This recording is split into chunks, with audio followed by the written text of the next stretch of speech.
Wasn't good news what I found out today when I went to make some barbecue chicken on the Big Green Egg.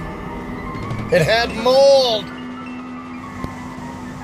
So I came out here to do a video on some chicken wings and chicken drum legs, and I got mold all in the Big Green Egg everywhere.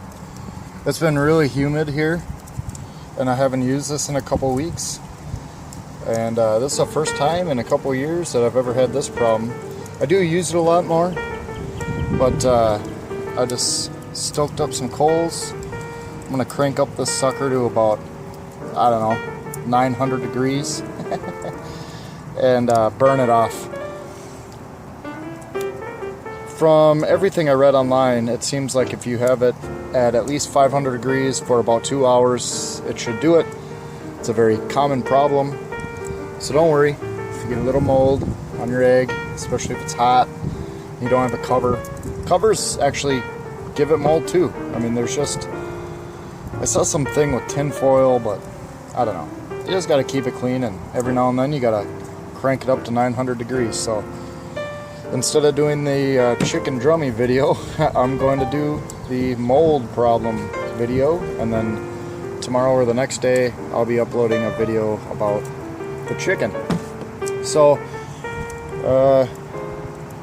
I'll come back in about an hour. You can see there's, you know, the coals aren't really burning yet. Come back in about an hour and see where we're at. Alright? Cool. Well, it's been about 45 minutes. I got it over 500. I went on the Big Green Egg website, and they actually said that you had to have it at 450 for 30 minutes and like scrape it down and do all that. I'm just gonna burn all those that I have in there, all the charcoal. It's gonna get way hotter than this. I'm gonna just, needs a good cleaning anyway. One thing is, you can't just open the Big Green Egg up right away when it's this hot. You kind of got to burp it, they call it. So you give it a little bit of air, and then you close it, and then you open it, so it's kind of like so you don't get a backdraft. And you can already tell the mold is almost all burnt off. I might go grab a screwdriver and scrape a little bit, knock it down a little bit, but looks like it's already burnt off for the most part. Working great. I don't know if you can see that up there. It's too hot.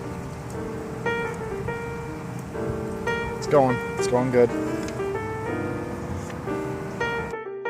Alright, it's been about an hour and a half. I'd say everything's about 90% gone. I'm just gonna let this burn all the way out, and then I'm gonna use my wire brush and scrub it down a little more, and it should be clean and good to go for next time. So don't worry if you got mold in your Big Green Egg, easily fixed. Alright, she's cooled off now. Well, I still feel some heat. I'm gonna come in with this brush, scrape around. I don't see any mold where it was anywhere. It did a great job, and anything that can survive 900 degrees can survive whatever anyway. And the other thing is, since this is ceramic, I'm not going to put any bleach or anything like that on there because it'll just absorb that shit. And I'd rather have a little mold than some chemicals. I know that sounds weird, but if you don't know how much mold you eat and touch and whatever every day, then you just don't understand how life works. But that's how you fix your moldy Big Green Egg. I'll be cooking on it tomorrow.